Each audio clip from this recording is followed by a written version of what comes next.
Azia, gastrite, empaixamento. Independente da forma que se fala, uma coisa é certa, isso perturba muita gente. E é disso que eu vou falar hoje. Nós vamos falar sobre má digestão, sobre azia, sobre aquela dorzinha que a gente sente na boca do estômago e que arde da parte posterior do nosso tórax. Ficou curioso?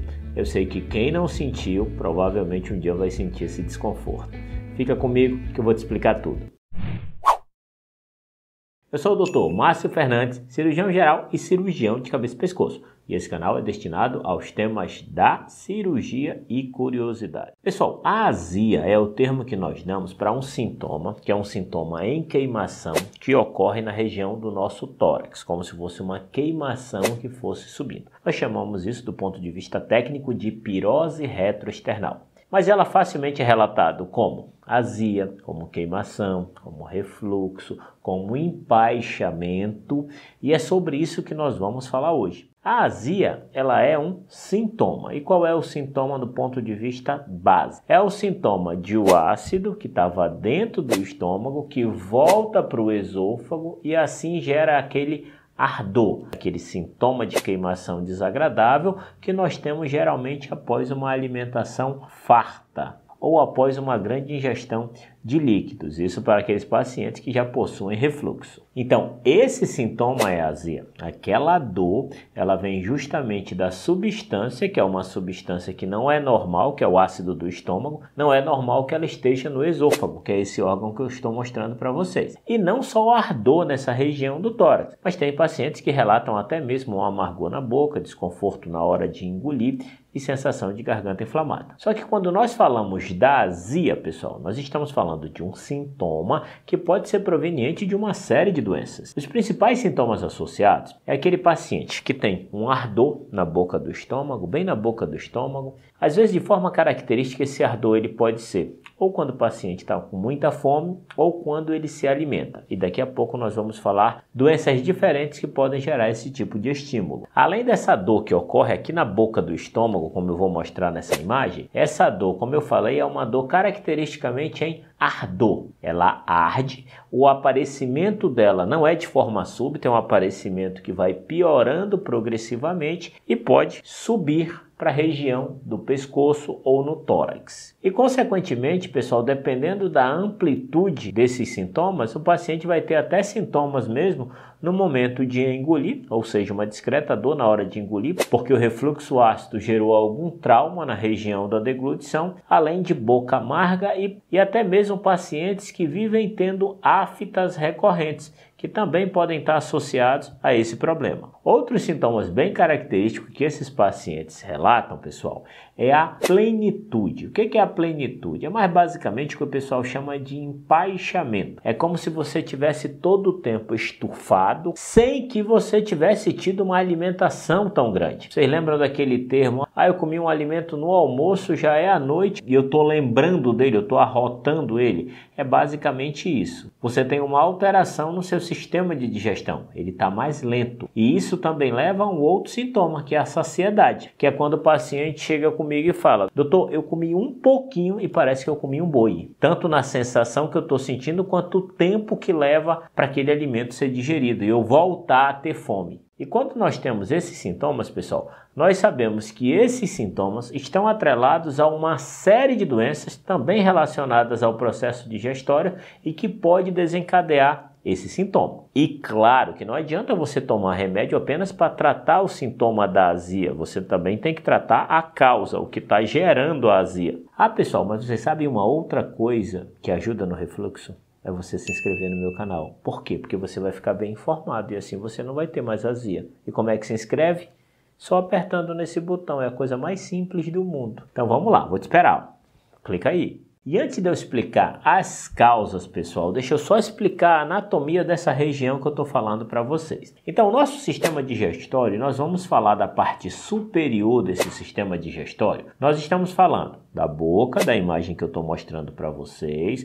A boca se comunica com o estômago através desse tubo, que é um tubo muscular, que nós chamamos de esôfago. E o esôfago se comunica com o estômago. Os tecidos desses órgãos, eles são diferentes. Lógico, para cada órgão existe uma característica, uma acidez adequada para aquela região. Consequentemente, vão ter células mais resistentes do que outras, dependendo da secreção que vai estar naquele local. E passando do estômago, nós temos o duodeno, que também vai ser importante para a nossa explicação, que tecnicamente é onde começa o intestino, que nós chamamos de intestino delgado. E isso eu expliquei para vocês, pessoal, porque as principais causas dessa sintoma de azia é a gastrite. A gastrite não é nada mais do que um processo inflamatório do estômago, do revestimento interno do estômago. Isso nós diagnosticamos não só pelos sintomas do paciente, que relata aquele ardor na boca do estômago e que caracteristicamente piora quando você se alimenta com algum alimento que seja mais ácido ou como o café, vai ter uma piora dessa dor devido à gastrite. Você também pode ter um processo inflamatório do esôfago, que é aquele órgão que eu mostrei para vocês, que nós denominamos de esofagite. Geralmente, quando o paciente tem o esôfago inflamado, é proveniente do ácido que estava dentro do estômago e que teve um refluxo e que acabou inflamando o esôfago, já que as células do esôfago não têm o preparo adequado para receber o ácido do estômago. Outras doenças que podem causar isso, pessoal, são as úlceras. A úlcera, ao contrário da gastrite, da esofagite, que é apenas o processo da inflamação e que nós diagnosticamos com a endoscopia, a úlcera é quando se forma uma ferida. Essa ferida pode ocorrer no esôfago, que é uma úlcera de esôfago. Basicamente, o princípio de formação vai ser o mesmo da esofagite. E a úlcera do estômago, ou seja, pode formar uma úlcera no estômago. O que predispõe à formação dessa úlcera é aquela famosa bactéria H. pylori, que é extremamente famosa, que o pessoal faz o teste e trata com antibiótico, assim também como pode ter úlcera, ou seja, feridas no duodeno, que é essa primeira porção do intestino.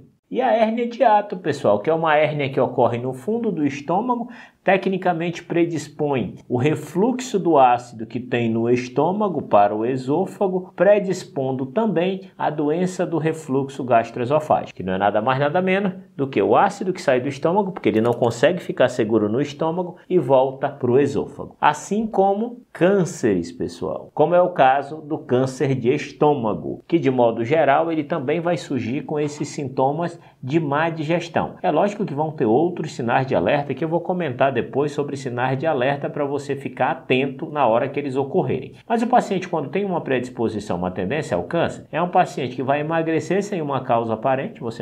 Ele não vai estar fazendo nenhum tipo de dieta e você vai ver que ele está sendo consumindo, perdendo peso, além de ter vômitos com sangue ou sangue nas fezes. São características. E às vezes pode se palpar uma massa aqui na boca do estômago. Uma outra coisa que pode ocorrer com muita frequência, que eu acabei esquecendo de falar e que está associado a esses sintomas junto com a azia, é aqueles pacientes que têm rouquidão recorrente. Pessoal, não é aquela rouquidão que o paciente fica rouco e aquela rouquidão vai só piorando e não melhora. A rouquidão associada ao refluxo, à azia, é um tipo de rouquidão transitória, ou seja, o paciente tem aquela rouquidão, altera a voz, mas ela vai melhorar. Ele vai ficar com a voz normal e depois ele volta a ter aquela rouquidão novamente. Pessoal, de modo geral, quando o paciente tem azia e todas essas doenças que eu falei, como gastrite, existem algumas situações que nós temos que ficar alerta porque pode significar que seja uma doença mais grave. Apesar de que, na maioria das vezes, tirando a parte do câncer de estômago, essas doenças elas têm um bom controle e são efetivos com medicação. Agora, quando os pacientes têm esses sintomas que eu falei, de azia, de refluxo, de dor na boca do estômago, mas associado a isso é um paciente que tem vômito com sangue ou que tem sangue nas fezes ou as fezes que ficam pretas, igual borra de café. Isso é um sinal de que pode estar tendo sangramento. Aquele paciente que tem um emagrecimento sem uma causa aparente, que você vê que ele está sendo sugado, está sendo consumido e dessa forma apresentando anemia, ficando fraco, sem disposição, isso são sinais de alerta para que nós possamos estar diante de uma doença bem mais grave, pessoal. E nesses casos, o paciente deve procurar uma avaliação o mais rápido possível. Quando nós falamos de sangramento, pessoal, associado a dor na boca do estômago e vômitos com sangue, isso é um sinal de emergência, que o paciente deve procurar um pronto-socorro. tá bom? E quando eu estou falando sangramento, eu não estou falando apenas de raias de sangue que saem no momento de tosse ou coisa parecida. Eu estou falando de vômito realmente com grande quantidade de sangue. Lembrando, pessoal, que de modo geral o que faz piorar esses sintomas é aqueles pacientes que têm abuso no uso de álcool, pacientes que são fumantes, aqueles pacientes que usam substâncias que são mais ácidas do que o normal, como suco de limão em excesso, vinagre, aqueles pacientes que utilizam alimentos mais condimentados, com grande carga de sódio, alimentos industrializados e que vão ter uma fácil tendência a desenvolver esse tipo de doença e a desenvolver esse tipo de sintoma. Como eu falei para vocês previamente, o tratamento disso, pessoal, vai ser direcionado à causa, ao que causou aquele sintoma. Na maioria das vezes vai ser utilizada uma medicação que vai diminuir a acidez do estômago para que aquele paciente não tenha mais aqueles sintomas. E claro que em caso de úlceras é necessário fazer um tratamento um pouquinho mais agressivo e até mesmo com o uso de antibióticos e um uso mais prolongado dessas medicações que diminuem o ácido do estômago para que essas úlceras possam se cicatrizar. Porém, existem situações que essas úlceras se rompem, elas furam o estômago ou duodeno, que é aqueles casos que o paciente tem vômito com sangue e precisam procurar o hospital de forma emergencial. Pessoal, espero que tenham gostado. Eu faço esse conteúdo com imenso prazer. Recebo um feedback extremamente importante de vocês, me deixa muito feliz. Se vocês gostaram, considerem a possibilidade de se inscrever em nosso canal, totalmente gratuito. Eu tenho a companhia de vocês e vocês recebem vídeos quase que diários. Ah, não esqueçam do Instagram. Aqui eu não consigo ser tão bom em responder as perguntas, mas lá eu abro caixinha de pergunta toda semana. Um abraço, pessoal, e até mais.